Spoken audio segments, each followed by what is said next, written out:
జీవితంలో ఒక్కసారైనా దర్శించాలనుకునే అద్భుత యాత్ర కైలాస మానస సరోవర యాత్ర. పూర్తి వివరాల కోసం సంప్రదించండి Shri Gayatri tours and travels. Sir నమస్తే. నమస్తే. ఈ రజనీకాంత్ కొత్త సినిమా 'కూలీ' అయితే ఇందులో ఫస్ట్ టైం నాగార్జున విలన్‌గా నటించడం విశేషం అని చెప్పాలి. అయితే 14న రిలీజు. అయితే ఇండస్ట్రీ ప్రముఖులకి ప్రత్యేకంగా ఒక స్పెషల్ షో వేయడం జరిగింది. అది రివ్యూ ఏంటన్నది కూడా టాక్ అని కొన్ని బయటకు వచ్చింది. మీకు ప్రీ బిజినెస్ ఏంటి, ఎలా జరిగింది, బయట లీక్ అయిన టాక్ ఏంటి సార్? కూలీ 14న రిలీజ్ ఉంది. వార్ 2 కూడా అదే రోజు ఉంది. కాబట్టి ఈ రెండు పోటీ పడుతున్నాయి. పాన్ ఇండియా సినిమాలు రెండిట్లో కూడా హై యాక్టైన్ యాక్షన్స్ ఉన్నాయి. తర్వాత కాస్టింగ్ పాన్ ఇండియా కాస్టింగ్ ఉంది. అక్కడేమో జూనియర్ ఎన్టీఆర్, హృతిక్ రోషన్ ఉన్నారు. ఇక్కడేమో రజనీకాంత్, శృతి హాసన్, నాగార్జున, అమీర్ ఖాన్, సత్యరాజు, ఉపేంద్ర ఇలాంటి కాస్టింగ్ ఉంది.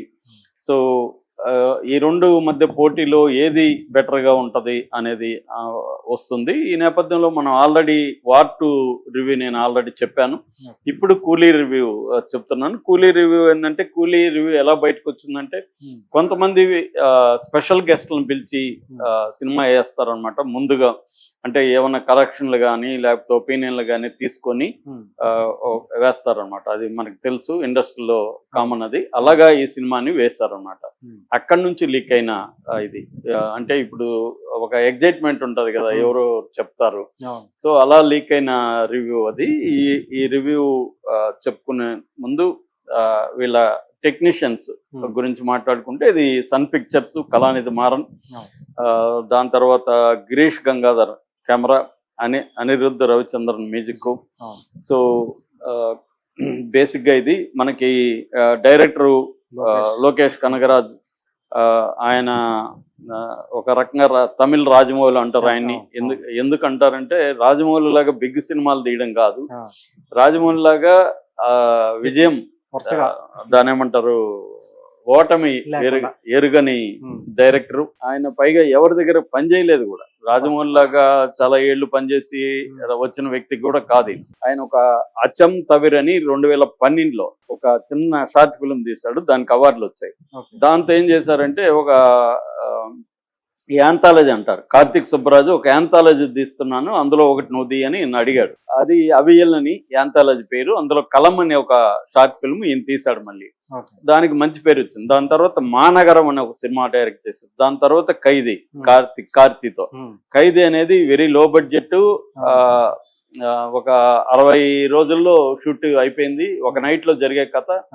అది తెలుగులో కూడా 15-20 crores కలెక్ట్ చేసింది. అది ఎవడు పట్టించుకోలే బిగినింగ్ లో, మెల్లమెల్లగా అది కలెక్ట్ చేసింది. అది రికార్డు క్రియేట్ చేసింది. దాని తర్వాత మాస్టర్ తీశాడు విజయ్తో. దాని తర్వాత విక్రమ్, కమల్ హాసన్. విక్రమ్ ఈ మధ్య కాలంలో కమల్ హాసన్ కి కంబ్యాక్ సినిమా అది. కమల్ హాసన్ కి 100 కోట్లు దాంట్లో ఆదాయం కూడా వచ్చింది. దాని తర్వాత లియో, మళ్ళీ విజయ్తో లియో తీశాడు. ఇప్పుడు ఇదన్నమాట. ఈ మామూలుగా రాజమౌళికి ఈయన కూడా తేడా ఏంటంటే, రాజమౌళి 2 years తీస్తాడు సినిమాలు, ఈయన చాలా ఫాస్ట్ అనమాట. మనకి ఎంత ఫాస్ట్ అంటే, విక్రమ్ సినిమాని 110 రోజుల్లో తీశాడు, లియోని 125 రోజుల్లో తీశాడు. ఈ సినిమా నిజానికి పెద్ద కాస్టింగ్ అంతా ఉంది, 140 రోజుల్లో తీశాడు. ఒక ఎగ్జాంపుల్ చెప్పాలంటే, కింగ్డమ్, మొన్న విజయ్ దేవరకొండ కింగ్డమ్ ని 170 రోజులు పట్టింది కింగ్డమ్ తీయడానికి. ఇంత కాస్టింగ్ పెట్టుకొని కాంబినేషన్లు సెట్ కావాలి, లొకేషన్లు కూడా అనేక, బ్యాంకాక్ దగ్గర నుంచి, వైజాగ్ దగ్గర నుంచి, హైదరాబాద్ దగ్గర నుంచి అన్ని లొకేషన్లు తీసి కూడా 140 రోజుల్లో పూర్తి చేశాడు కనగరాజు. సో దాన్ని బట్టి తను అంటే ఎంత క్లారిటీ ఉంది ఆయనకి, ఎంత పక్కాగా ఐడియా ఉంది, కన్ఫ్యూజన్ లేకుండా. మళ్ళీ తీసిందే రీషూట్లు. మనకి ఎక్కువ ఈ జబ్బు ఉంది. రాజమౌళి కూడా అంతే. రాజమౌళి ముందుగా జూనియర్ ఆర్టిస్టులు పెట్టుకొని ఒక సీన్ తీస్తాడు, మళ్ళీ వీళ్ళతో ఒక సీన్ తీస్తాడు, మళ్ళీ ఇది బాగాలేతే కంప్లీట్ గా మారుస్తాడు. ఇలాంటివంతా ఆయన, నేను తప్పు పట్టట్లా, ఆయన స్టైల్ అది. సో ఈయన స్టైల్ ఏంటంటే, ఇలాంటి స్టైల్ వల్ల ఏం జరుగుతుందంటే ప్రొడ్యూసర్ కి సేఫ్ అవుతారు. మనకు కూడా తెలుగులో పూరి జగన్నాథ్, ఆ తర్వాత ఇప్పుడు ఆయన పేరు మర్చిపోతుంటాను, అదే సంక్రాంతికి వస్తున్నాం డైరెక్టర్ అనిల్ రావిపూడి కూడా చాలా స్పీడ్. కాకపోతే ఆయన కామెడీ జనరా కాబట్టి నడుస్తుంది, ఆయన కూడా ఫ్లాప్ లేకుండా ఉన్నాయి. సో అలా స్పీడ్ గా తీసే వాళ్ళ వల్ల ఏంటంటే, ప్రొడ్యూసర్ కి సేఫ్, వేస్టేజ్ తగ్గిపోతుంది బాగా. అవును. సో కనగరాజు కూడా అలాంటి వాడు. పైగా ఇప్పుడు కనగరాజుకి ఏంటంటే ఎల్సియు అంటారు, అవును. అంటే Lokesh Kanagaraj universe, cinematic universe. ఆ యూనివర్స్ అనే అంటే ఏంటి, కొన్ని థీమ్స్ రిపీట్ అవుతా ఉంటాయి, అవును. కొన్ని థీమ్స్ కావచ్చు, కొన్ని రకాల క్యారెక్టర్లు కావచ్చు రిపీట్ అవుతూ ఉంటాయి. అంటే ఒక విచిత్రమైన నేపథ్యం పెట్టుకుంటాడు. క్యారెక్టరైజేషన్ లో కూడా కొంత వెయిడ్నెస్, ఒక విచిత్రమైన క్యారెక్టరైజేషన్స్ ఉంటాయి, రెగ్యులర్ గా ఉండవు. మనకి విక్రమ్ లో చూస్తే కూడా కమల్ హాసన్ అంతా విచిత్రంగా ఉంటది, అట్లాగే విజయ్ సేతుపతి ఇంకా విచిత్రంగా ఉంటది అతని క్యారెక్టర్, అతని ఇంట్రడక్షన్ సీన్. కమల్ హాసన్ కూడా ఓపెనింగ్ లోనే చంపేయడం, ఆ తర్వాత సస్పెన్స్ క్రియేట్ చేయడం, అంటే ఎక్కడ ఊపిరి తిరగని స్క్రీన్ ప్లే టెక్నిక్ అనేది ఇతని సొంతం అన్నమాట. సో రజనీకాంత్ తో ఈ సినిమా కూడా వండర్ఫుల్ గా ఉందని చెప్తున్నారు. ఇది బేసిక్ కథ ఏంటంటే, ఒక కోస్టల్ టౌన్, అంటే పోర్ట్ టౌన్ అంటారు, సీపోర్ట్ ఉండే టౌన్ లో పోర్ట్ మాఫియా ఉంటది, స్మగ్లింగ్ మాఫియా. ఈ స్మగ్లింగ్ మాఫియా బేసిక్ గా గోల్డ్ మాఫియా. మనకు చూస్తే ఇందిరాగాంధీ పీరియడ్ లో స్మగ్లింగ్ ఎక్కువ ఉండేది. అప్పట్లో ఏంటంటే లైసెన్స్ రాజ్యం అనేవాడు, ప్రధానికి లైసెన్స్ అవసరం, ప్రధానికి రిస్ట్రిక్షన్స్, ఇంపోర్ట్ కి రిస్ట్రిక్షన్స్. ఎప్పుడైతే రిస్ట్రిక్షన్స్ ఎక్కువ ఉన్నప్పుడు మనకి స్మగ్లింగ్ ఎక్కువ ఉంటది. లైసెన్స్ ఫ్రీ చేసామనుకో, ఫ్రీ ఎకనామీలో ఇది ఉండదు అనమాట, స్మగ్లింగ్ ఎక్కువ ఉండదు. సో ఫ్రీ లేనప్పుడు, ఇప్పుడు సారా బ్యాన్ చేస్తేనే కదా దొంగ సారా ఉండేది. సారా బ్యాన్ చేయలేదు అనుకో, దొంగ సారా అవసరం ఏముంది, అందరూ దొరసారానే చేస్తారు కదా. అందువల్ల ఎక్కువగా స్మగ్లింగ్ ఉంది. ఆ స్మగ్లింగ్ బ్యాక్ డ్రాప్ తీసుకున్నారు. సో ఒక సిండికేట్ ఉంటది, గోల్డ్ సిండికేట్. ఈ సిండికేట్ పోర్ట్ సిటీలో కార్మికుల్ని హింసిస్తూ, ప్రజల్ని హింసిస్తూ ఈ స్మగ్లింగ్ చేస్తుంటారు. ఈ క్రమంలో రజనీకాంత్ క్లోజ్ ఫ్రెండ్ ని చంపేస్తారు వాళ్ళు. సో ఇప్పుడు ఒక మిస్టీరియస్ గా రజనీకాంత్ ఎంటర్ అవుతాడు. ఎంటర్ అయ్యి వీళ్ళ మీద రివెంజ్ మొదలు పెడతాడు. ఎవరు ఈ మిస్టీరియస్ క్యారెక్టర్ అనేది మెల్లమెల్లగా రివీల్ చేస్తే, ఇతను పేరు దేవా. ఇతను ఒకప్పుడు స్మగ్లర్, ఏజ్ లో ఉన్నప్పుడు, యంగ్ గా ఉన్నప్పుడు పెద్ద స్మగ్లర్, మధ్యలో మాయమైపోయాడు. ఇప్పుడు మళ్ళీ తన మిత్రుడు ఫ్యామిలీ కోసం ఎంటర్ అయ్యాడు. ఇప్పుడు ఏంటంటే ఆయన ఒక టెక్నాలజీ ద్వారా వింటేజ్ వాచ్ల్లో కొన్ని దాచిపెట్టాడు ఆయన. ఇప్పుడు ఆ వాచ్ల్ని వెలికి తీసి, ఆ వింటేజ్ వాచ్ల్లో ఉండే స్టోలన్ టెక్నాలజీ అనమాట, ఇది వెరీ ఇంపార్టెంట్ అనమాట. ఆ స్టోలన్ టెక్నాలజీ కోసం వార్ జరుగుతుంది. దీన్ని ఆయన సిండికేట్ ని ఎట్లా ఎదుర్కొన్నాడు,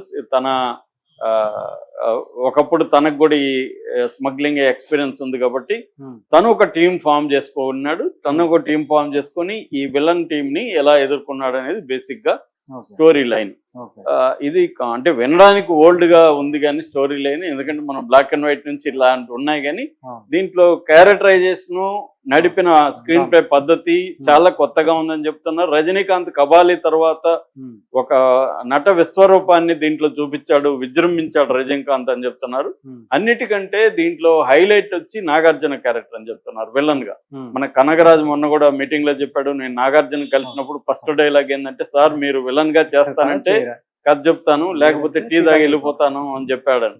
సో నాగార్జున ఒప్పుకొని నేను విలన్ గా చేస్తాను, ముందు చెప్పండి అని చెప్పాడు. నాగార్జున ఎప్పుడు కూడా ప్రయోగాలు చేయడానికి ఆయన రెడీగా ఉంటారు. నాగార్జున గాని, వెంకటేష్ గాని, ఈవెన్ బాలయ్య గాని, ఈ జనరేషన్ లో ఒక చిరంజీవి మాత్రమే ఒకప్పుడు చేసేవాడు కానీ ఇప్పుడు ప్రయోగాలు చేయట్లేదు. వీళ్ళు రెడీగా ఉంటారు, నాగార్జున కూడా రెడీగా ఉంటాడు, ఆయన ఎటువంటి క్యారెక్టర్ అయినా వేయడానికి రెడీగా ఉంటారు. సో అందువల్ల ఆయన ఒప్పుకోవడం అనేది చాలా ఇదైంది. మనకు ఒక జగపతి బాబు ఒకప్పుడు హీరోగా సక్సెస్ కాలేక విలన్ గా ఎలా సక్సెస్ అయ్యాడో మనం చూసాం. ఇవాళ నాగార్జున కూడా మంచి పని చేస్తున్నాడు, ఎందుకంటే డిఫరెంట్ క్యారెక్టర్లు వేయడం ద్వారా పాన్ ఇండియాలో ఆయన స్కోప్ పెరుగుతుంది. అమితాబ్ అంతే కదండి, ఒకప్పుడు అమితాబ్ గొప్ప హీరో, తర్వాత ఆయన క్యారెక్టర్ ఆర్టిస్టుల్లో ఎవరు చేయని రోల్స్ ఆయన చేయగలిగాడు. అందుకని ఆయన రోజు రోజుకి ఏజ్ అవుతున్న కొద్దీ ఆయన క్యారెక్టర్లు కానీ, సినిమాలు కానీ డిఫరెంట్ సినిమాలు వస్తున్నాయి. ఎందుకంటే రాసేటప్పుడే ఈయన్ని దృష్టిలో పెట్టుకొని రాస్తారు రైటర్లు. నాగార్జున ఈ క్యారెక్టర్ పెట్టుకుందాం, ఇంకా ఇలా బాగా రాద్దాం, ఇవన్నీ అనుకుంటారు. అలాగా ఇప్పుడు నాగార్జున చాలా బాగుంది. అలాగే అమీర్ ఖాన్ ది కేమియో రోల్ అయినా కూడా చాలా మర్చిపోలేని రోలు, అమీర్ ఖాన్ సినిమాల్లోనే హైలైట్ గా ఉంటది అని చెప్తున్నారు. అట్లాగే ఉపేంద్ర మామూలుగానే అతను వేరిడ్ క్యారెక్టర్.